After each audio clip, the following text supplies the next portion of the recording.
자, 여러분들 안녕하십니까. 태진님께서 시들무에 찾아와 주셨습니다. 태진님의 이야기도 믿고 듣습니다. 바로 만날게요.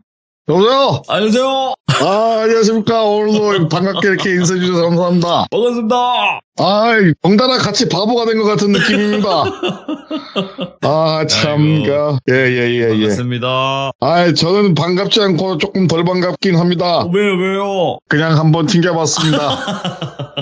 사람은 튕기는 매력이 있어야 맞죠? 됩니다. 네, 더 안달나게 만들어주신 것 같습니다. 감사합니다. 저는 밀당해서 밀기만 할게요. 땡겨주세요.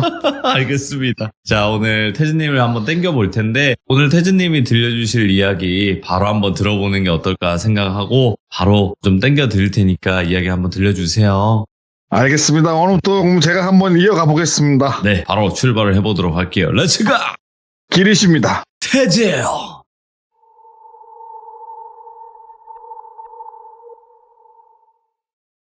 이번 사연의 제공자는 그냥 익명으로 그냥 말해주길 요청했기 때문에 어떤 다른 배경 없이 그냥 담백하게 말씀을 드리도록 하겠습니다. 일단 요 이야기를 잘 들으셔야 돼요, 여러분들. 처음부터 끝까지 집중을 잃지 않고 하나하나 잘 들으셔야 됩니다. 자, 이야기의 주인공은 전직 프로게이머예요.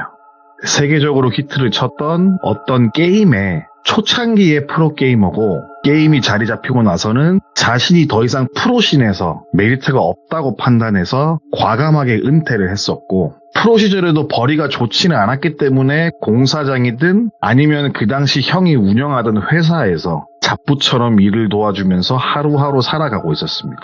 사실 그렇게 열심히 살아가게 된 배경은 20대 초중반에 일찍이 결혼을 하게 되었고, 그러다 보니 슬하에 눈에 넣어도 아프지 않을 만큼 정말 이쁘고 소중하고 그러한 딸 아이도 하나 낳았던지라 아무래도 누구보다 열심히 살고 또 열심히 살았던 친구인데, 이 똘비랑은 게임을 같이 하면서 친해졌고, 이제 이 게임에 마음이 꽤나 저도 진심을 가지고 있던 터라 현재도 간간히 게임상에서 얘기도 하고 두세 번 정도는 술도 마시면서 꽤나 친하게 지냈었어요. 아무튼 오늘 이야기의 주인공은 늘 그렇듯 똘비라고 칭하고 이야기를 하겠습니다. 똘비는 게임으로 성공하고 싶었습니다. 당시 솔직히 누구보다 잘했다고 하더라고요. 저는 이 게임은 좀 약간 살짝 뒤에 들어와서 모르지만은 자신의 재능을 더 만개하고 정상급이 될 거라고 생각을 가지고 열심히 연습을 했는데 딱 거기까지였대요. 딱 내가 할 수 있는 만큼이 딱 여기까지라는 거를 알게 되니까 내가 이 이상 잘할 자신이 없다. 라는 마음에 게이머 생활을 그만두었고, 그렇게 아까 말씀드린 것처럼 현생을 열심히 살면서 취미 삼아서 게임을 하는 그런 지경에 이르렀죠. 그렇게 하면서 게임 내에서 알게 된 민국이라는 친구로 같이 게임을 했어요. 여러분들도 많은 분들이 아시다시피 디스코드라고 하는 프로그램이 있습니다. 써보신 분들은 알겠지만은 음성 채팅 그리고 여러 가지 게임 채널이나 채팅방 같은 걸 개설해서 마음 맞는 사람끼리 혹은 각종 게임에 구인구직을 해서 같이 채팅을 하면서 게임을 하는 그런 게임인데, 어느 날 똘비가 접속을 했을 때 민국이도 접속을 안 했고 주변 지인들이 그날따라 접속을 많이 안 했던지라 공개 채널이라고 불리는 데에서 그 게임의 채널에서 같이 할 사람을 구해서 게임을 했다고 해요. 예를 들어서 아이디를 귀족이라고 칭하고 말씀드릴 건데, 똘비가 구한 사람 중에 한 명이 귀족이었어요, 아이디가. 근데 처음 보는 관계지만 생각보다 게임도 잘하고 이야기를 들어보니까 재밌기도 했고 마음도 맞고 금방 친해지게 되었다고 합니다.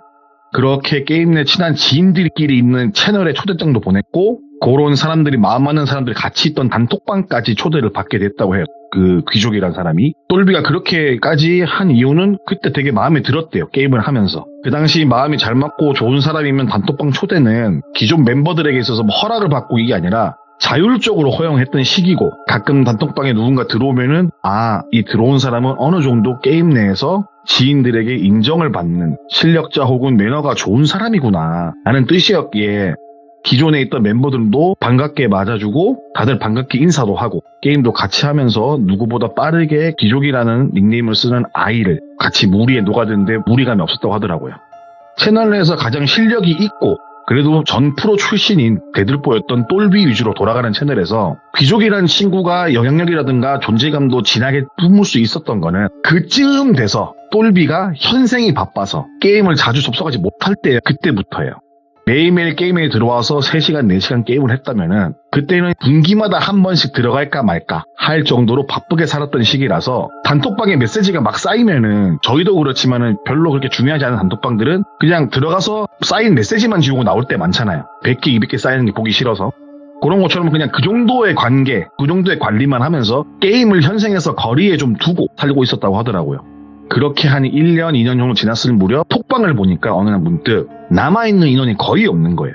그리고 생각한 게 뭐 민국이도 톡방을 나갔었고 귀족이도 톡방을 나갔었고 거의 이제 중요한 멤버들은 다 나갔고 혹시나 싶어서 디스코드 채널로 들어가니까 거기에 있던 메인 멤버라든가 친했던 사람들이 거의 다 나간 상태였대요.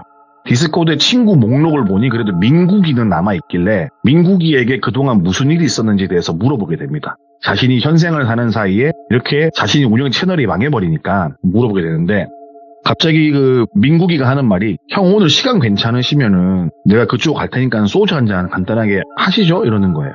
그러길래 똘비는 그래 알겠다 라고 말을 하고 똘비와 민국이는 만나게 됩니다. 똘비 동네로 건너온 민국이는 오랜만에 보니 뭐 딱히 특이사항이 있다거나 그런 부분은 뭐 없었는데 게임 얘기 및 이런저런 이야기를 하면서 소주잔을 기울이다가 아까 생겼던 궁금증에 대해서 물어보게 됩니다. 왜 우리 지인들 디코에 없냐? 라는 식으로 물어보니까 민국이가 웃으면서 이야기를 했어요. 형, 귀족이라고 기억나? 그 무릎에 똘비는 귀족이, 그래 내가 데리고 온 귀족이 기억하지. 근데 왜? 아니, 다름이 아니라 그냥 다 귀족이 때문에 나갔어. 귀족이 때문에 나갔고 뭐 나야 뭐 형이랑 초창기 때부터 다 알던 사이니까 그래도 뭐 뒷사기라든가 이런 건 안 했는데 귀족이가 나는 솔직히 보기 싫어서 나는 디코를 나갔다 라는 이야기를 하게 됐고 이야기인 즉슨 똘비가 접속이 뜸하고 멀어졌을 때부터 똘비가 없는 틈을 타 귀족이가 치고 올라왔고 예. 그렇게 민국이랑 그 귀족이랑 파벌 아닌 파벌이 생겼다고 하더라고요. 근데 게임이라는 게 아무쪼록 잘하는 쪽이 좀 더 파벌이 크잖아요. 아무래도. 근데 귀족이가 게임도 곧 잘했고 그리고 말주변도 좋고 이러니까는 기존에 있던 고정 멤버들까지 휘어잡을 정도로 그 채널 내에서 인기가 많아지고 관심을 받으면서 자기 자신들의 파벌을 데리고 흔히 말하는 대장놀이 같은 거 하듯이 군림했고 마음이 맞지 않는 멤버들과 게임을 하지 않는다거나 음성 채팅을 하지 않는다거나 기타 등등 작은 소란을 일으키면서 많은 멤버들이 채널을 떠나게 되었고 거기에 원래 터줏대감이었던 똘비가 접속을 안 하다 보니까는 아무래도 구심점이라든가 중심을 잡아줄 사람이 부재중이니 와해가 되어버린 뭐 그런 대충 게임 좀 하시는 분들 이런 상황을 많이 겪어보셨을 거예요. 그런 뭐 할만한 그런 과정들로 인해서 채널이 거의 없어진 그런 상태였습니다. 사실 현생에 더 중요한 똘비한테는 그런 부분은 크게 와닿지 않았어요. 거기에 관해서 뭐 내가 관심을 끊고 있으니까 뭐라고 할 수 없고 게임 안의 사회도 솔직히 뭐 작은 사회라고는 하지만 나는 지금 현생이 더 중요한데 라는 생각에 똘비는 크게 신경도 안 쓰고 그렇게 술자리를 마치고 집으로 향했다고 합니다. 그렇게 열심히 생활하던 와중에 그 형이 똘비의 친형이 예? 똘비한테 공무원 시험 준비를 제안하는 거예요. 왜 그러냐면 사실 똘비는 서울에서도 좀 다섯 손가락 안에 드는 그런 대학교를 다니다가 중퇴했을 만큼 머리도 좋았고 아이도 낳고 거기다가 뭐 프로게이머 생활도 했던지라 학업을 손에 좀 놓았어요. 근데 머리가 너무 좋고 주변의 칭찬을 많이 받으면서 자라왔고 공부도 잘했던 아이니까 똘비 형이 보기 그냥 너 그냥 공무원 같은 거 준비해서 그냥 내 밑에서 허드렛 하지 말고 그냥 안전한 직장 가진 게 낫지 않을까? 아니면 취업 준비를 하든가 다른 거 대기업이라든지 아니면 학교를 다시 간다든가 뭐 이런 식으로 여러 가지 제안을 했는데 그 제안 중에서 똘비가 솔깃했던 게 공무원 준비였던 거예요. 그래서 만약 형 밑에서 일하면서 사는 것보다 나을 것 같다는 생각에 그때부터 7급 공무원 시험 준비를 하게 됩니다. 공무원 시험을 준비를 하고 다들 하는 생각이 나는 되겠지 라는 생각을 하면서 공부를 하는데 그렇게 1년이 지나고 2년이 지나고 3년 차에 접어들 때까지 계속 떨어져요. 물론 아이도 있고 와이프도 있으니까는 이제 돈도 벌어야 되잖아요. 하지만 형이 4년까지는 지원을 해주겠다 해서 집안에 약간 금전적인 부분은 형이 해결해주고 있었고 그렇게 3번을 떨어지고 이제 이거 진짜 쉬운 일이 아니구나 공무원이라는 게 거기다는 7급인데 와 이거 이렇게 내가 해서 안 될 것 같다 이게 마지막이라는 생각으로 4년차까지만 시험을 쳐보고 안 되면 그냥 그만두고 다른 걸 해야겠다 라는 마음을 먹었고 그 대신에 마지막 시험은 진짜 후회 없이 치러보고 싶은 생각에 그 강원도 산골에 위치한 형의 친한 친구분 그 친한 친구분이 가끔 별장 삼아서 가지고 있던 돌아가신 친할머니 집이 있었다고 하더라고요. 잘 정리해둔 친할머니 집이 있었는데 거기에 들어가서 공부를 하게 됩니다. 그때가 시험에 대략 6개월 정도 남아있는 시점이었고 더도 말고 덜도 말고 6개월만 더욱더 미친 듯이 공부를 해야겠다라는 심정으로 눈에 넣어도 아프지 않을 딸이 보고 싶은 마음도 참아내면서 그렇게 하루하루 공부를 했다고 하더라고요. 강원도 오지산골 마을에서 살짝 떨어진 곳이다 보니까 해가 뜨고 지는 게 빠르기도 했고 애초부터 차를 가지고 오질 않았어요. 일주일에 한 번 혹은 2주일에 한 번 정도 형이든 와이프든 와서 밥이나 반찬이나 갖다 주는 거 말고는 딱히 오고 가는 사람도 없었고, 그게 당연한 게 뭐냐면은 가장 가까운 이웃집을 가려고 해도 대문 앞 비포장길을 굽이굽이 한 10분 정도 내려가야지 가장 가까운 이웃집이 있는, 마을에서도 외지지만은 조금 더 구석진 곳에 있는, 공부 말고는 정말 할 게 없는 그런 곳에서 아침 7시에 기상을 하고 씻고 밥 먹고 8시부터 공부를 시작해서 오후 4시까지 공부를 하다가 이른 저녁을 먹고 점심을 거른 대신에 저녁을 조금 일찍 먹고 낮잠이라는 핑계로 한 30분 정도 다시 자고 그렇게 다시 일어나서 공부를 시작해서 자정까지 공부를 하고 또 취침을 하고, 공부 이외에는 다른 것에 신경을 크게 쓰지 않고 정말 열심히 공부만 주구장창 했다고 하더라고요. 그러던 어느 날 오랜만에 귀족이한테서 뜬금없이 연락이 왔다고 하더라고요. 오, 예? 일전에 친하게 지낼 때는 연락도 곧잘 하고 보기도 몇 번 받고 뭐 게임 하기 전에 뭐 몇 시에 들어오냐 몇 시까지 할 거냐 이런 연락부터 해가지고 게임 끝나고도 게임에 대한 얘기를 할 만큼 게임에 있어서는 되게 친한 관계였는데, 그러다가 현생을 살면서 좀 멀어졌잖아요. 그래 이래저래 연락을 안 하고 하다 보니까 멀어진 관계인데, 거기다가 몇 년 전에 민국이와 소주 한잔 할 때 들었던 이야기가 있잖아요. 근데 이런 걸 생각했을 때 연락을 안 받을 법도 한데, 똘비는 그냥 사람도 없고 그 주변에 말할 기회도 거의 없다 보니까는 뭔가 안부 인사든 뭐든 주거나 받거나 하면서 그냥 말동무나 해볼까 라는 생각으로, 그렇다고 딱히 자신에게 해를 가하거나, 그리고 똘비 귀신에서 따지고 생각해봤을 때 크게 나쁜 아이라고는 생각을 안 했대요. 자신한테 뭘 한 게 없으니까는. 여튼 오랜만에 온 연락에 잠시 망설였지만은 받았다고 합니다. 오고 가는 내용은 뭐 평범하죠. 잘 지내냐 뭐 하냐, 안 그래도 형 공부한다는 얘기 들었다 뭐 이런저런 얘기 하면서 영향가 없는 이야기가 오고 가다가 귀족이가 살짝 움찔하는 얘기를 하는 거야. 그 말인즉슨 그 형한테 이런 말을 해도 될지 모르겠는데 하는 거야. 뭔데? 민국이가 얼마 전에 사고로 죽었다 라는 이야기를 듣게 됩니다. 그런데 똘비는 그 어떠한 부고 문자라던가 이런 게 온 게 없는데, 막말로 민국이랑 정말 중마고나 되게 뭐 친한 형 동생까지는 아닐지 몰라도 나쁜 관계도 아니고 어느 정도 관계가 있던 사이인데, 부고가 있었으면 문자라도 오고 연락이 왔을 텐데 그런 것도 없는 거야. 그래도 공부를 할 때도 1년 중에 분기마다 이렇게 한 번씩 연락이 와서 안부 정도는 묻고 살았는데, 뜬금없이 귀족이가 전화통화로 말한 내용이 민국이가 죽었다? 라는 이야기를 하니까는 되게 당황했다고 하더라고요. 그래서 귀족이가 말하길, 형 시험 앞두고 내가 이런 얘기 하는 거 좀 미안하다. 근데 그래도 이거는 내가 꼭 말씀을 드려야 될 것 같아서 연락을 드린 것도 있다. 혹시나 형 공부하는데 불편하고 좀 그랬다면 죄송하다 라는 이야기였고, 똘비는 뭐 공부고 나발이고 민국이가 죽었다라는 이야기를 들으니까 가슴 한켠이 뭔가 헛헛해졌다고 하더라고요. 아무튼 그렇게 전화를 받고 끊었고, 공부가 잘 되지 않아서 마음이 심숭생숭하고 있었는데, 그렇게 그날 하루는 공부를 하는 둥 마는 둥 하면서 어지러운 느낌을 간직한 채 하루를 보냈다고 합니다. 하지만 뭐 죽은 이는 죽은이고 어쩔 수 없는 게 지금 똘비 코가 석자잖아요. 그렇다고 지금 내가 산을 내려가서 뭐 어떻게 할 수 있는 것도 아니고, 그렇게 마음을 잡고 공부를 열심히 했고, 그의 독하게 마음 먹고 마지막으로 생각하는 시험을 코앞에 둔 입장에서 일단 이것부터 해야 된다는 생각에 독한 마음을 먹고 다시 공부를 열심히 시작했습니다. 하지만 정말 열심히 했지만 또 떨어져요. 이쯤 되니까는 친형도 슬쩍슬쩍 마음을 비추기 시작했고, 와이프도 눈치 아닌 눈치를 줬다고 하더라고요. 애초에 뭐 7급이라는 것도 그렇고 공무원 시험이라는 게 쉬운 게 아니거든요. 다들 열심히 공부해도 분이 많이 한 정도인데, 똘비만 혼자 열심히 한 것도 아니고 다 모든 사람이 열심히 했잖아요. 그래서 애초에 형도 공무원 시험 준비할 때 그럼 똘비야 4년 안에만 붙자라고 말을 했었고, 근데 막상 시작하니까는 생각보다 4년이라는 게 길어요. 길다면 길고 짧다면 짧은 거지만은 길거든요. 근데 이 정도까지 해서 시험 쳤는데 안 되는 걸 보니까는 똘비도 자존감이 바닥을 쳐버렸고, 지켜보는 가족들도 마음이 그리 편치 않던 시기였다고 합니다. 어찌되었든 공무원 시험 준비는 새드 엔딩으로 끝났지만은 다시 누구보다 열심히 현생을 살았어요. 어쩔 수 없이 형의 사업체에서 열심히 일을 했고, 이러나 저러나 밥벌이 정도는 하면서 가장으로서 열심히 살면서 일도 적응하고 어느 정도 집도 안정적으로 바뀌었을 때 여가 시간이 생겼다고 해요. 아이도 어느 정도 컸고 저녁쯤 돼서 밥 먹고 한두 시간 정도는 나한테 오롯이 쓸 수 있는 여가 시간이 되었고, 그때부터 전에 자주 했던 게임을 생각하고 다시금 게임을 하기 위해서 컴퓨터를 켰어요. 여기까지가 이야기의 끝이에요. 근데 이렇게 들으면은 그냥 아무 내용 없어요. 그냥 이렇게만 들으면 그냥 살아온 얘기만 말하는 거잖아요. 그죠? 근데 이게 충격적인 게 뭐냐면은 이 친구가 말해준 모든 내용이 이거예요. 근데 조건이 붙어요. 이 이야기를 해준 게 똘비예요. 똘비가 말한 내용은 딱 요건데 정말 아무 내용도 없고 막말로 몇 년간 뭐 했는지 물어봤을 때 나 이때 이거 했고 작년엔 이거 했고 올해는 이거 하고 있어 라고 이런 풀어낸 썰과 틀리지 않아요. 그러면 이게 뭐가 기괴하고 무서운 얘기인가 라는 걸 지금부터 말씀을 드릴게요. 자, 귀족이라는 아이에 대해서 먼저 말씀을 드릴게요. 이 아이가 넷상에서 아까 말씀드렸다시피 대장놀이를 했다고 말씀드렸습니다. 그리고 현생이 바빠서 똘비는 큰 관심이 없던 시절이라서 그냥 그렇구나 하고 민국이라는 지인이 말을 해줘도 크게 뭐 어떤 생각 안 했다고 아까 말씀드렸어요. 그죠? 이야기를 조금만 더 거슬러 올라가서 제가 말씀드려 볼게요.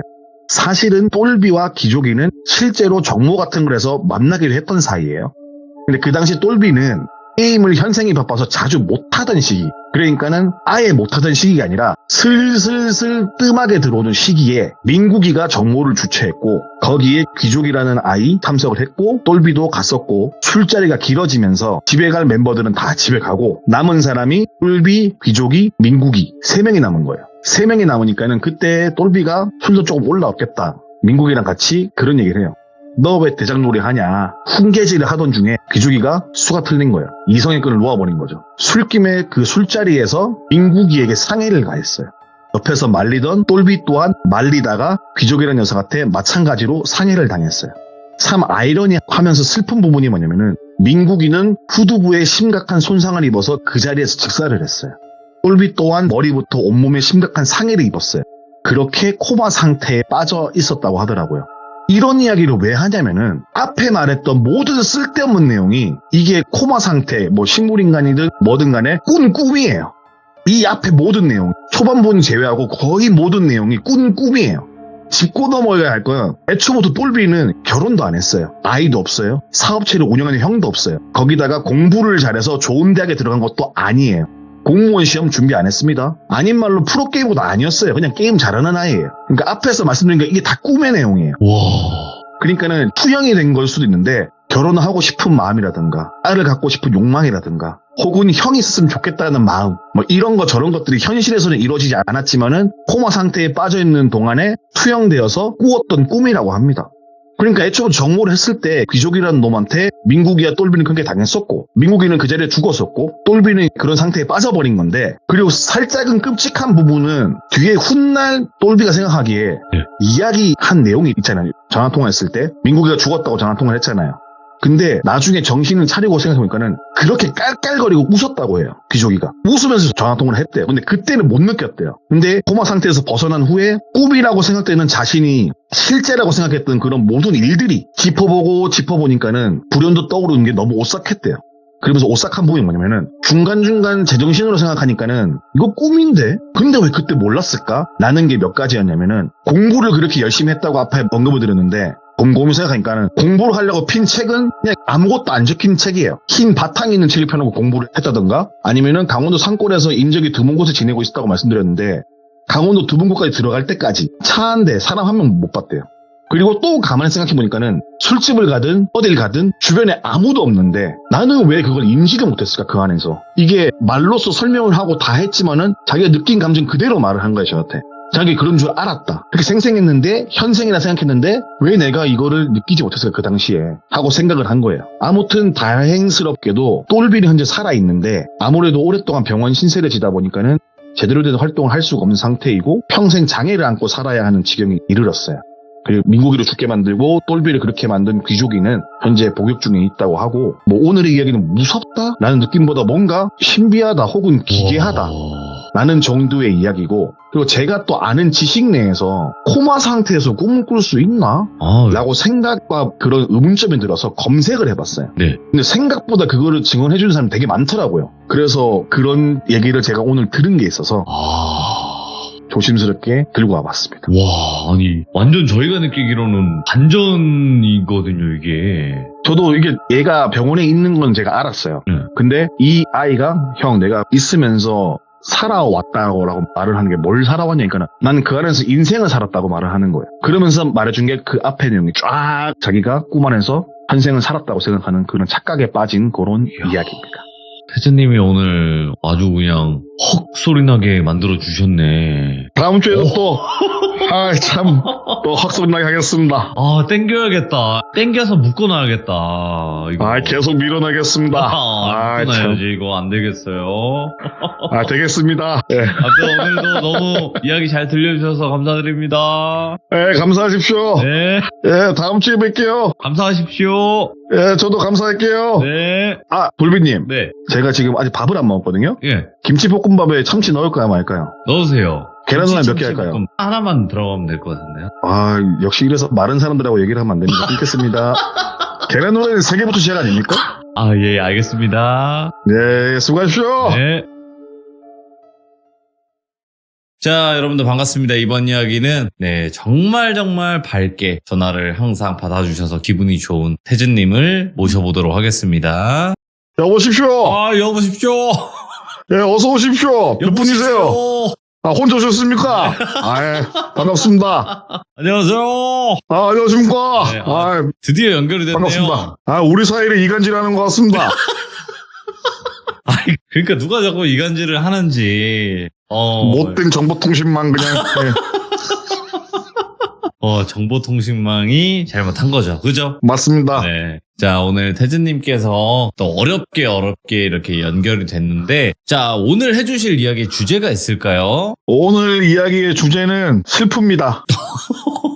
그게 주제입니다. 오케이, 알겠습니다. 그럼 바로 만나보도록 하겠습니다. 렛츠가! 기리십니다. 태재예요.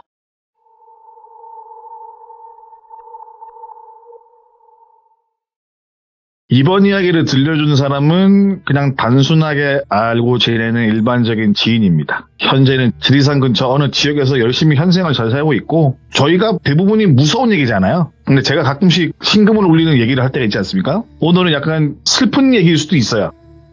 우리 돌비의 공포라디오에는 수많은 괴담 중에 지리산 이야기가 좀 있잖아요. 그죠? 대부분 뭐 귀신을 봤다, 홀렸다 등등 이런 이야기인데, 제가 오늘 들고 온 이야기는 그런 이야기들과 비교하자면 비슷하진 않지만 그래도 한 가지 특색이 있는 그런 이야기를 제가 직접 들고 왔습니다. 그래서 오늘의 이야기를 전달해준 아는 지인은 똘비로 칭하고 이야기를 해보겠습니다. 시대 배경은 거슬러 올라가면은 그냥 조금 많이 옛날 정도로 해두고 이야기를 하겠습니다. 지리산에 백무동 무당골이라는 곳이 있습니다. 거기가 자연적으로 되게 아름답고 수많은 봉우리가 있고 폭포도 몇 군데 좋은 곳이 있고 절경이 되게 좋은 곳인데, 옛부터 무당들이 기도터 삼아서 오르락내리락 하는 곳이었다고 하더라고요. 현재도 많은 무당분들이 가시는 장소로 알고 있고, 아무튼 이번 이야기의 주인공은 똘비의 할머니이신 분인데, 똘비의 할머니는 백무동 백무마을, 백무마을이라는 그 인근 마을에서 나고 자라신 분이었고, 그렇다고 뭐 똘비의 할머니가 무당이냐 뭐 그런 건 아닌데 그냥 작고 평범한 촌동네 소녀였다고 합니다. 똘비 할머니 가명은 귀순이라고 칭하고 본격적인 이야기를 시작하겠습니다. 귀순이가 어릴 때부터 듣고 자랐던 이야기 중에 하나가 귀순이가 지내던 마을 근처에 위치한 백무마을의 이름의 기원인데, 지금 같은 시대야 많은 게 빠르게 발전하다 보니까는 마을 설화라든가 기타 등등 이런 전래동화 같은 이야기들이 잘 전해지진 않잖아요. 하지만 그 당시만 하더라도 전해지는 마을의 이런저런 탄생 비화나 설화나 뭐 이런 등등 이야기들이 대를 거쳐서 내려오던 시기였고, 귀순이가 듣게 된 그 백무마을의 전설에 대해서는 옛날에 천황할머니라고 불리는 무당의 시초쯤으로 보인다는 그러한 할머니가 계시는데, 고라 할머니가 아가씨의 모습으로 나타나서 뭐 산속 깊은 곳에 길을 잃은 뭐 버부 스님의 눈에 띄어서 그 스님이 첫눈에 반하여 청혼을 간절히 빌었고, 뭐 둘이 결혼해서 8명의 딸을 두었는데 딸들이 뭐 전국적으로 흩어지면서 유명한 무당이 되었다. 그리고 그 마을에서 100명의 무당이 나왔다고 해서 100명의 무당의 마을이라는 의미로 백무마을이다라는 이런 이야기를 어릴 때부터 들어왔대요. 그 당시에 뭐 그 수많은 무속인들이 그 지리산을 들락날락 거리는 모습을 멀리서나마 간접적으로 봐왔고, 어찌 보면 가깝게, 어찌 보면 뭐 멀게 무당을 아름아름 알고 지냈다고 합니다. 아무튼 그렇게 기순이는 이런저런 이야기를 듣던 유년기를 거쳐 청소년기에 접어들었고, 16세의 나이가 되었을 때 그 해에 작은 일을 겪게 됩니다. 근데 귀순이는 약간 좀 특이한 부분이 뭐냐면은, 당시 시대상으로는 또래 여자아이 친구들은 초등학교로 겨우 졸업하고 부모님의 밭일을 도와주거나 집안일을 했거나 했지만, 귀순이는 공부도 곧 잘했고 머리도 좋았고 거기다가 본인 스스로 학구열이 많았대요. 그래서 중학교 그리고 고등학교 되게 드물지만은 대학교까지 그 시대에 나왔다고 하더라고요. 그런데 이러한 배경에 또 무엇이 있냐? 똘빈의 증조부, 그러니까는 귀순이의 아버지께서는 그 지역 내에서 꽤나 유명한 재력가였어요. 거기다가 그 시대에 드물게 깨어 있으시던 분인데 아들 둘도 공부를 시키고 막내딸이던 귀순이도 요즘 같은 신여성들은 배워야 한다. 그러면서 당시에는 보기 힘든 깨어 있으신 분이었다고 합니다.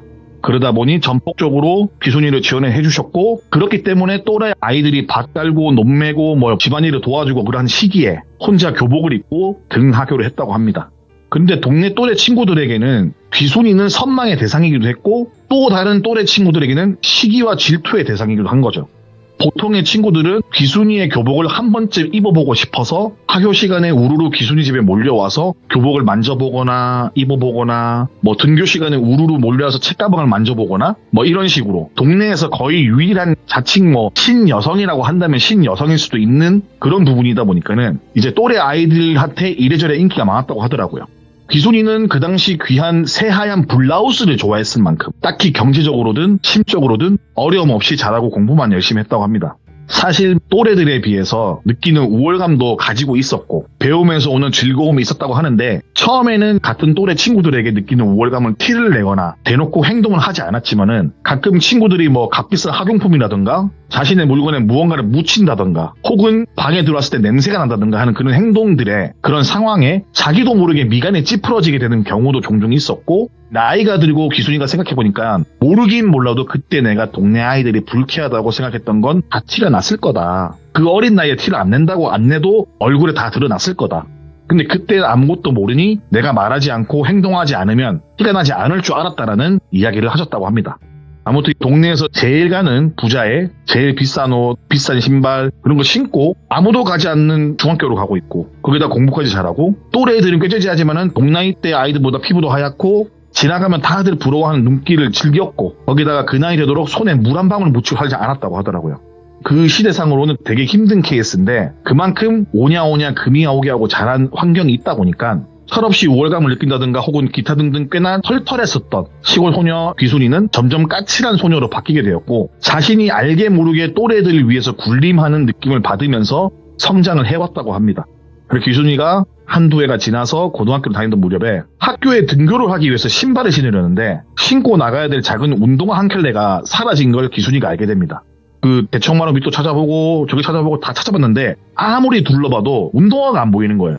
그 당시 때 운동화는 비싼 신발이었고, 안타까운 마음 그리고 화가 나는 마음, 짜증나는 마음을 가지면서 발만 동동 구르고 있을 때, 당시 집에서 식모살이를 하던, 평상시에 말을 걸어도 눈도 제대로 보지 못하고 순박하고 집안일만 하던 또래 친구지만은 여태껏 제대로 말 한번 섞어보지 못한 그런 아이가 수줍게 다가와서 아씨 이러는 거야.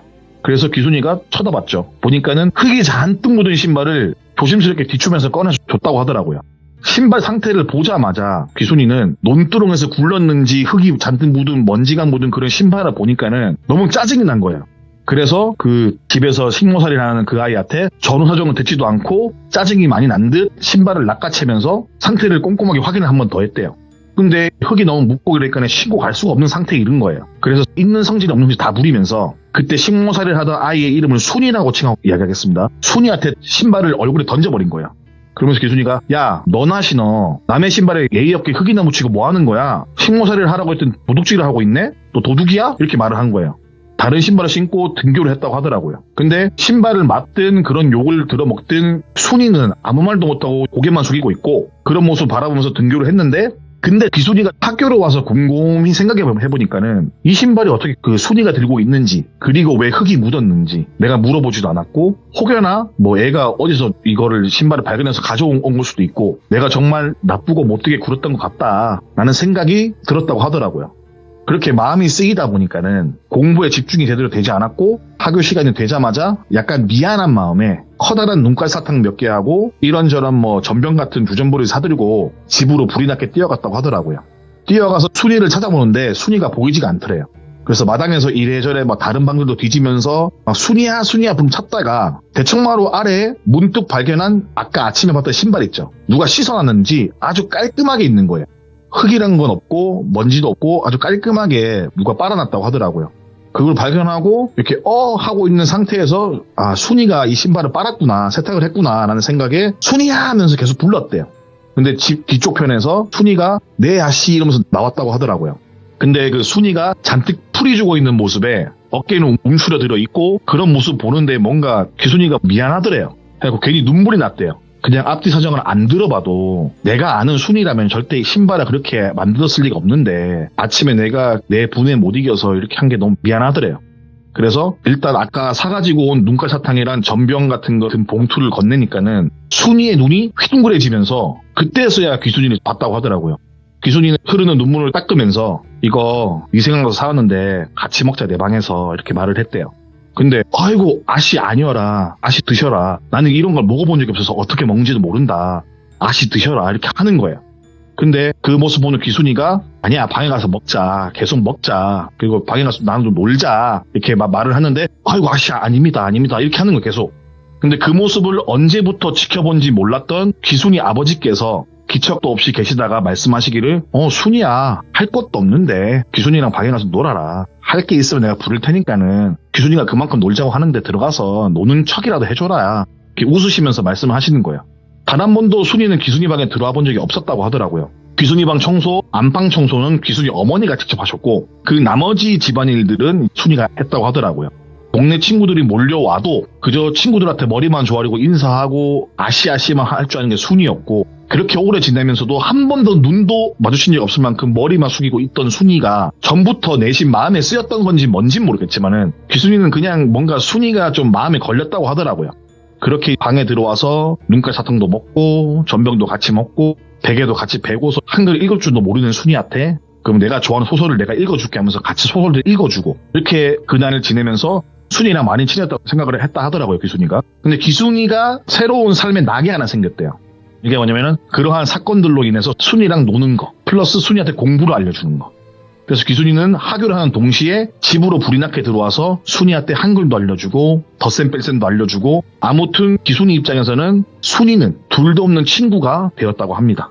그렇게 잘 지내면서 있던 그 와중에 어느 날 백무마을에 어떤 한 무당이 귀순이가 있는 마을로 왔다고 합니다. 네. 당시 기억으로는 마을에서 매년 진행하는 행사 때문인지 아니면 어떠한 다른 일이 있어서 온 건지 기억은 안 나는데 아무튼 백무마을에서 온 무당인지 뭐 이런 분이 오셔가지고 며칠 정도 귀순이 마을에 머물렀고 거기다가 또 용하다고 소문이 났던 그런 무당분이셔서 마을 내에서 그리고 지역 내에서 꽤나 이제 부자로 소문났던 귀순이 아버지는 점이라도 볼 겸 무당을 집으로 모셔왔다고 하더라고요, 그날. 오. 근데 실제로는 무당을 가까이서 처음 보는 게 귀순이었고 귀순이의 생각으로는 무속인 무당 하면은 약간 심술궂게 생기거나 눈 좀 쪽재지고 심보가 덕지덕지 붙어있을 것 같은 그런 심성에 곱지 않을 것 같은 그런 상상을 했다고 해요. 자신만의 생각으로. 그래서 무당을 보기가 싫었는데 아버지가 무당을 데리고 온다는 말씀을 하시는데 반발심이 들긴 했지만은 그렇다고 아버지가 하시는 말씀에 토를 크게 달 수가 없잖아요. 그래서 무당이 그날 오후에 귀순이의 집을 찾아왔다고 합니다. 근데 무당을 딱 본 귀순이가 느낀 거는 자신이 생각했던 마녀 할멈 같은 얼굴은 1도 없고 정말 온화하고 정 많을 것 같은 그냥 할머니 한 분이 서 계셨고 이렇게 집을 들어오시면서 귀순이를 물끄러미 쳐다보더래요. 그리고 그 할머니께서 인자한 미소를 띄우시면서 하시는 말씀이 고고 성깔 있게 생겼네. 사내로 태어났으면 화병 걸려 뒤졌을 운명인데 그나마 기집애로 태어나서 기운이 아래로 빠져나가서 다행이지 보고 독하게 생겼네 하면서 우셔졌다고 하더라고요. 약간 욕이 섞여 있지만은 전혀 기분 나쁘지가 않았고 뭐랄까 그냥 그 할머니한테 그냥 한번 안기고 싶은 마음이 들 정도로 정갑고 기분이 좋았다고 하더라고요. 그러고는 할머니께서 품속에서 작은 부적 같은 걸 주시는 거예요. 근데 우리가 알고 있는 일반적인 부적과는 사뭇 틀렸다고 하더라고요. 보통 부적이라 함은 이제 뭐 노란 종이에 빨간색으로 한자가 적혀 있거나 뭐 그런 거잖아요. 근데 무명청 같은데 그림 같은 게 그려져 있더래요. 부적이라고 준 게. 근데 그걸 전해주시는 무당 할머니께서 말씀하시기를 면제배갑 아나? 이러는 거예요. 면제배갑에 쓰이는 천인데 엄청 질기다. 이거는 가만히 냅두면은 삭거나 이런 거 없다. 엄청 튼튼하고 질긴 천이니까는 혹여 나중에 네가 들고 있다가 해지고 없어질 때까지 들고 다니다가 뭐 집에 두고 다니든 머리맡에 두든 국으로 끓여 삶아 먹든 뭐든 간에 버리지 말고만 지내라. 대신에 잃어버리면 찾으려고 하지 말고 그냥 잃어버리는 순간 이게 해지는 순간 뭐가 되는 순간부터는 그냥 정성스레 합장해서 고맙습니다 하고 기도나 간단하게 하면 된다 라는 말씀을 하셨다고 합니다. 지금 말씀드리는 이 부분에 대해서 TMI인데 훗날 이 부적이 문득 떠올라서 제 지갑에 잘 모셔두었던 부적 같은 천을 꺼내보니 다 해지다 못해 후 하고 불면 날아갈 정도로 살았다고 하더라고요. 그때 귀순이는 나이가 좀 많이 차서 때마침 큰아들 집에 볼 일이 있어서 서울로 올라가 계셨는데 얼마 전까지 멀쩡했던 부적이 해진 거 보니까는 그날 뭔가 되게 불안하고 집에 있어야 될 것 같은 생각이 들어서 약속이 있던 장소에 나가지 않고 집에 있었다고 하더라고요. 그때 이제 삼풍백화점 사건이 일어납니다. 아무튼 이제 본 이야기로 넘어와서 말을 이어가자면은 그렇게 부적 같은 무명천 같은 그림이 그려진 거 봤고 할머니를 바라보았고 그렇게 할머니는 홀로 걸어서 집을 이리저리 두리번 여기 보고 저기 보고 구경하고 계시는데 그러다가 할머니 눈에 띈 게 바로 순이에요. 할머니는 순이를 한참 동안 물끄러미 바라보시는 거예요. 그리고 한참 동안 바라보시면서 순이 보고 하는 말이 아가 하고 부르니까는 순이가 할머니를 제대로 보지를 못해요. 안 그래도 늘 좁게 모은 어깨를 더 좁게 모으고 바들바들 떨고 사람 눈도 잘 못 보는 아이인데 더 쭈구리처럼 쭈구하게 있는 거예요. 그 모습을 보는 무당 할머니가 약간 좀 가여워하듯이 또 한 번 더 아가 하고 불렀고 아무런 대꾸도 없자 기순이네 아버지께서 순이의 어깨를 토닥토닥거리면서 말씀하시기를 괜찮다. 어르신이 너 괴롭히거나 해하려는 사람이 아니니까 어른이 부르면 대답을 해야지 이런 식으로 웃으면서 말씀하셨고 무당 할머니는 또 한동안 말없이 가만히 순이를 보시다가 이렇게 약간 뻘쭘한 상황이 됐을 때 그 귀순이 아버지께서는 원래 애가 수줍이 많은 애라서 말주변이 없다. 그런 거니까 어르신께서 넓은 마음으로 이해를 부탁드립니다. 라고 말씀을 하셨는데 무당 할머니는 듣는 마는 하면서 다시 한번 순이를 향해서 아가 하고 부르시는 거예요. 그러면서 그 무당 할머니가 눈물을 뚝뚝 흘리시면서 니 우째 살아있누? 아가 대답을 해봐라. 니 우째 살아있누? 니네 표시 죽었어야 하는데 니 우째 살아있누? 라는 말씀하셨다고 하더라고요. 그 말에 순이는 눈물을 터뜨렸고 바닥에 털썩 주저앉아서 펑펑 울었다고 하더라고요. 처음에 귀순이는 아는 사이인가 싶은 마음이 들었다고 했는데 막 대성통곡하면서 우는 순이를 보면서 할머니가 꼭 껴안아주면서 오냐 그래 내는 다 안다. 어휴 이 어리고 어린 것이 얼마나 마음고생이 심했을까 하면서 안아주시면서 같이 울었다고 하더라고요. 품에 쏙 들어가서 우는 순이의 모습, 눈물을 흘리는 할머니의 모습 보니까는 귀순이도 모르게 눈물이 줄줄 흘렀대요. 그래서 귀순이는 순이한테 다가가서 순이야 울지마 이러면서 같이 안아서 눈물을 막 닦아주고 그런 광경이 연출이 되었다고 하더라고요. 그러다가 순이는 울다가 실신을 했어요. 예. 이제 지쳐서 기절을 하는 그런 순이었고 할머니는 연세에 맞지 않게 되게 정정하셨는지 순이를 번쩍 들고 집 대청마루에 성큼 올라서서 안방 문을 발로 차시면서 안방에 순이를 눕혔다고 하더라고요. 귀순이 아버지는 이런 상황에 어찌할 바를 모르고 있는 와중에 무당 할머니께서 말씀하시길 이봐라 가서 한 상 거하게 차려온나. 집에 있는 육개기든 물개기든 뭐 너그 가족들 뭐 먹으려고 사다 둔 귀한 재료들로 맛난 음식 아끼지 말고 빨리 해서 한 상 거하게 차려온나 이렇게 말씀하셨더라고요. 그리고 귀순이 아버지는 다른 대꾸도 하지 않은 채 귀순이 어머니한테 한 상 거하게 차려라 말씀을 하셨고 덩달아 귀순이도 뭔가 도와줘야겠다는 생각으로 난생 처음 주방으로 들어가서 큰 도움은 되지 않았지만은 거하게 한 상을 차려 나왔다고 합니다. 백숙이며 수육이며 전이며 국이며 나물이며 김치며 기타 등등 수많은 음식을 뚝딱하고 차려가지고 귀순이와 귀순이 어머니가 만들어서 안방에 드리니까 무당 할머니께서 내일 일어나면은 아무것도 묻지 말고 알려고 하지 말고 그냥 늘 대하는 것처럼 똑같이 대해라. 알겠나? 이러는 거예요. 그래서 귀순이 부모님은 알겠다. 어르신 말씀이라면 다 들어야죠. 알겠다라고 말씀하셨고 연신 할머니한테 그 순이 좀 잘 부탁드린다고 인사를 드렸다고 하더라고요. 귀순이는 이런 상황이 처음이고 낯설만도 한데 뭔가 그때를 생각하면 기분이 좋았다고 하더라고요. 왜인지 모르지만 지금도 이따금씩 그때를 떠올리면 정말 기분 좋은 추억이래요. 기분 좋은 풍경이었고 그런 식으로 기억을 하고 계신다고 하더라고요. 무당 할머니께서 추가적으로 말씀하시길 그래 너가 원하는 답 내가 알려줄게 하는 거야. 너희 집안은 조상복도 좋고 집에 화도 끼어있는 거 없고 올곧게 나고 자라고 남한테 피해 안 주고 그렇게 몇백 년을 살아온 덕망 있는 집안이다. 너희 조부께도 그러셨을 거고 그 위에도 그보다 더 윗대에도 아마 그리 살아왔을 거다. 이 고을에서. 너도 지금 아름아름 그렇게 어려운 사람들을 베풀고 살고 있는 것 같은데 왼손이 한 일을 오른손이 모르게 하는 거 좋다. 있다고 불스대지도 않고 거들먹거리지도 않고 그러하니까는 아마도 내가 보기에는 지금부터 몇 대까지는 무탈하게 좋은 기운 받으면서 잘 살 거다. 후손들이 욕심 없이 크니까는 큰 부를 지금부터 누리지는 못하지만은 애초부터 너희들은 이 이상의 부를 딱히 원하는 집안이 아니다. 그리고 하나 내가 말해주자면은 귀순이란 애가 시집갈 때 남편이란 놈이 데리고 오거들랑 큰 어려움 없이 사람만 고두면 그냥 시집 보내뿌라. 가시나가 화가 많아가 나이 많이 먹고 시집 가려고 했는데 너가 반대하면은 똥 된다. 기순이 저 가시나는 화가 많아가 오래 묵히면 장이 아니라 똥 된다. 라는 말씀을 하셨고 그리고 순이에 대해서는 다른 이야기는 절대 하지 않고 그렇게 홀로 떠나셨다고 합니다. 그날 그렇게 작은 에피소드가 끝난 다음에 다음날 새벽이 밝았고 새벽같이 일어나 집안일을 시작한 순이, 그 순이를 기순이는 문을 빼꼼 열고서 보게 되었고, 순이가 안방을 나서고 난 뒤 일하는 소리에 건너편 사랑채에 있던 부모님도 문을 빼꼼 열고 나오셨고, 무당 할머니가 일러준 대로 아무 일도 없는 듯 그렇게 순이한테 물어보거나 하지도 않고 똑같이 대했다고 하더라고요. 이렇게 시간이 흘러 귀순이는 대학을 진학하게 되었고, 마을을 떠나서 작은 아버지가 있는 서울로 상경을 해야 했었고, 순이 또한 그때까지 묵묵하게 집안일 열심히 하면서 이따금씩 귀순이가 부르면은 방에서 놀기도 하고 귀순이가 사주는 만난 것도 먹고 그렇게 지냈다고 하더라고요. 서울로 상경하기 전날 귀순이는 순이를 자기 방으로 불렀고, 언제나 그렇듯 내 아씨 하면서 잔뜩 줄어든 어깨, 그리고 자신을 제대로 쳐다보지 못하는 모습에 너무 마음이 계속 쓰이더래요. 그래서 귀순이가 손을 꼭 잡고 순이에게 주려고 그 전에 사두었던 이쁜 머리띠를 하나 쥐어줬다고 하더라고요. 그러면서 귀순이가 순이에게 하는 말이, 순이야 이제 나 없으니까 이 방 네가 써도 된다. 아버지 어머니한테 말씀드려놨고 밤마다 혼자 촛불 켜두고 공부하는 거 알고 있다. 네가 얼마나 괜찮은 아이인지 똑똑한 아이인지 내가 오랫동안 봐와서 잘 안다. 공부하고 싶으면은 공부도 하고 학교 가고 싶으면 학교도 가고 그래라. 아버지한테 다 말씀드려놨으니까는 아마 따로 기별이 있을 거다 라고 말하고 손을 꼭 잡아주었다고 합니다.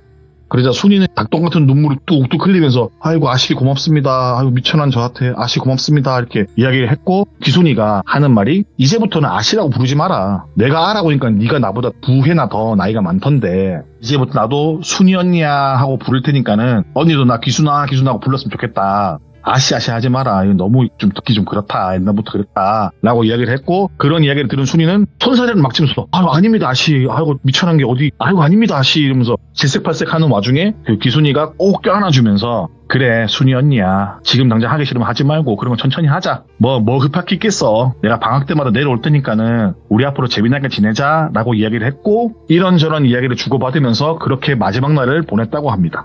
다음날 서울로 상경하기 위해서 짐을 꾸려서 마당으로 나와있던 귀순이였고, 가는 길을 배웅해주기 위해서 귀순이 어머니, 그리고 귀순이 위로 있던 아버지 사업을 물려받은 큰오빠 작은오빠, 거기에다가 귀순이가 제일 마음에 쓰였던 순이 언니까지 나와 있었다고 하더라고요. 아버지는 차를 끌고 집 앞으로 오셨고, 그 귀순이를 태워서 서울까지 가기 위해서 시동을 거셨는데, 차에 탄 귀순이가 순이를 보면서 순이 언니 방학 때 보자, 내가 편지할게, 나중에 서울에도 같이 놀러가자, 연락할게, 이렇게 손을 흔들면서 인사를 하고 떠났다고 합니다. 그때가 순이의 마지막 모습이었어요. 귀순이는 그때 금방 볼 거라는 생각에 많은 이야기를 못한 게 천추의 한이라고 하더라고요. 귀순이가 떠나고 얼마 있지 않아서 순이는 싸늘한 주검으로 발견됩니다. 서울로 상경한 귀순이가 떠난 지 얼마 안 되었을 때 봄장마가 한 번 크게 왔대요. 그래서 불어난 물에서 그만 휩쓸리는 사고를 당했고, 귀순이는 거의 매주마다 편지를 순이에게 보냈는데 단 한 통의 답장도 오지 않아서 서운한 마음이 들어서 방학을 하자마자 순이 언니를 보러 불이 나게 집으로 내려갔고, 내려가서 들은 슬픈 이야기는 순이가 물에 휩쓸려서 사고를 당했다라는 이야기였다고 합니다. 그렇게 물난리가 났을 때 희순이는 살았대요, 하루 쪽에서. 근데 그 모습이 너무 마음 아픈 게, 귀순이가 선물해준 머리띠와 떠나기 전에 선물 하나 더 줬던 작은 손거울을 꼭 쥔 채 발견을 했었고, 그런 이야기를 들은 귀순이는 몇 날 며칠을 꺽꺽대면서 울었대요. 그런 귀순이를 부모님과 오빠들이 위로를 해줬고, 더욱 슬펐던 것은 귀순이 아버지께서 정말 깨어있던 분이신 게 15살이잖아요, 쉽게 말해서. 근데 부모님도 없고 이러니까는 마음이 안타까웠는데, 머리가 좋고 공부를 잘하니까는 애를 공부를 시켜야겠다 생각해가지고, 올 여름에 귀순이 내려오면은 순이도 공부를 시켜야겠다는 거 얘기를 해야겠다 하면서 방법을 알아보기 위해서 노력을 하고 계셨고, 그런 사이에 이런 병고가 벌어진 거예요. 귀순이도 슬펐지만은 귀순이 아버지도 슬퍼하셨고, 아버지께서도 딸만큼 생각하신 게 뭐냐면은 장례를 직접 치러줬다고 하더라고요. 그 장례식에 일전에 배웠던 무당 할머니가 오셔서 막 울고 있는 귀순이한테 이런 말씀을 하시는 거예요. 순이는 원래 죽을 팔자였다. 내가 딱 보니까는 등 뒤에 안 좋은 거를 너무 많이 짊어지고 있더라. 어깨에서부터 요상한 기운이 둘러싸고 있길래 그래서 내가 한참 동안 쳐다봤다. 이게 산 사람의 기운인지 아니면 얘가 산 사람인지 아닌지부터 봐야 됐고, 내가 또 뚫어져라 보니까는 그때 나온 말이 아가 니 우째 살았노? 였던 말이다. 내가 너그 아버지한테 니한테 말하지 말라 했는데 우리 무당끼리는 금기되는 게 있다. 하게 되면은 죽어도 곱게 못 죽는 그런 짓거리가 하나 있는데 그게 바로 세탄이다. 내가 보기에는 순이는 세탄이 도중에 어찌어찌 도망치든 구해졌든 뭐든 살아난 아이인데 그 짓거리를 한 무당이 아마도 곱게 못 죽어서 무당 기운이 아마 순이를 잡고 있던 것 같다. 아니면 같이 가자고 그런 짓을 했던 것 같다. 그래서 혹시나 내가 잘못 본 걸 수도 있으니까는 세탄이인지 아닌지 관련이 있나 없나 알아보기 위해서 한상 거하게 차려오라 한 거다. 그날 순이는 분명 잠들었는데 눈 감고 그 음식들을 한 톨도 남김없이 다 먹어치우더라. 그때 내가 느낀 거는 오래 못 살겠구나 라고 느꼈다. 보통 요망한 게 아닌 거지. 물론 순이가 요망한 게 아니라 정확하게 말하면 그 짓거리 한 무당이 요망하고 미쳤는데, 그래서 난 너가 아버지한테 필시 기순이는 순이를 만나서 본디 가진 많은 화를 누르거나 가지고 있던 화를 내지 않게 되었을 텐데, 순이를 잘 데리고 있으면은 그래도 기순이가 더 잘 될 수도 있다. 집에 앞으로 몇 년 정도는 더 묵고 돌아. 그렇게 내가 일렀다. 근데 아마도 너희 아버지는 아마 알고 있었던 것 같다. 너의 안 좋은 기운을 순이가 야곱야곱 먹으면 수명이 더 빨리 줄어든다는 걸. 그래서 아버지가 아마 순이를 집 밖으로 내치려고 했을 거다. 공부를 시키자는 그 말도 맞을 수도 있고, 아니면은 뭐 따로 달새방이든 뭐든 가게를 하든 하여간 집에서 벗어날 수 있게 살 수 있게 도와주려고 했을 거다. 근데 그러던 와중에 사고가 난 걸 거라고. 그 움직임을 아마 얘한테 세타니짓 했던 무당이 봤을 거다. 그래서 얘를 하루빨리 데려간 거다 라는 이야기를 듣게 됩니다. 그런 이야기 들으니 순이 언니가 너무 안쓰럽잖아요. 보고 싶고 미안하고 뭐 기타 등등 복잡 미묘한 감정들이 올라와서 펑펑 울었다고 합니다. 나중에 알게 된 사실이지만은 그때 잃어버린 줄 알았던 흙 묻은 신발 있죠, 처음에. 당시 귀순이를 시기와 질투의 대상으로 바라보던 동네 아이들 무리가 훔쳐가는 광경을 받고 쫓아가서 흠씨 두둑이 패주고 챙겨오느라 흙이 묻은 거예요. 그런 이야기를 훗날 나중에 듣게 됐어요, 부모님한테서. 근데 귀순이가 또 그 얘기 듣는데 너무 마음이 아프더래요. 아무튼 그렇게 순이는 세상을 떠났고, 기순이 아버지는 매년 순이의 기일을 챙겼대요. 딸처럼. 순이의 기일은 나중에 뭐 기순이가 또 챙기게 되었고, 부모님 돌아가신 다음에. 그리고 이야기 제보자인 똘비가 어릴 때 할머니 이거 누구 제사야 물어보면은 그 할머니가 된 기순이가 너그 큰할매, 할매 젊을 때 돌아가 우리 언니 있다 이러면서 제사를 매년 챙겨왔고, 나중에 똘비가 나이를 먹고 알게 된 큰할머니의 정체가 순이인 거예요. 오늘 이야기는 여기까지입니다. 왜 슬프다고 했는지 알겠네요. 진짜 이거 참 기구하네. 그쵸. 그러면서도 좀 그렇더라고요. 그래서 이 이야기 들으면서 느낀 거는 참 좋은 사람들은 빨리 데려가는 것 같기도 하고 뭐 그러한 것 같습니다. 네, 그렇다고 하더라고요. 좋은 사람들은 빨리 데려간다라는 말이 있고, 나쁜 놈들은 또 오래 산다 이런 얘기도 있는데, 오늘 이야기도 이런 이야기를 들을 수 있어서 너무나 좋았고, 저희가 공포 채널이긴 하지만 이런 또 기구한 삶도 엿들어볼 수 있는 채널이기도 하거든요. 맞습니다. 저 다음 주 못 볼 수도 있습니다. 뭔 일 있나요? 착한 사람을 일찍 데려가기 때문에 제가 다음 주까지 생존해 있을라나 저는 모르겠습니다. 저는 수명이 얼마 안 남은 것 같습니다. 전 착하니까요. 일단은 제가 그 보너스 하나 여보세요? 드릴게요. 그 보너스 생명 하나 드릴게요. 100원 넣으셨어요? 네네네. 감사합니다. 다시 죽으면 다시 살릴 수 있어요. 네, 그러니까 아싸라비야. 걱정하지 마시고 다음 주에 꼭 뵙도록 하겠습니다. 감사합니다. 네, 다음 주까지 무병장수하게 사는 태진이었겠습니다. 감사합니다. 수고하십시오. 예. 태즈님이 이런 막 이렇게 밝게 전화받고 이런 캐릭터까지는 아니었는데 이런 모습을 보여주시니까 너무 좋네요, 저도. 그리고 오늘 이야기도 정말 또 듣기 힘든 이야기를 들어본 것 같아서 저 또한 너무나 뜻깊은 시간인 것 같고 또 많은 생각을 하게 되는 시간이었던 것 같습니다. 시청해주신 모든 분들, 여러분들의 생각 댓글로 꼭 남겨주시길 바라겠습니다. 고맙습니다.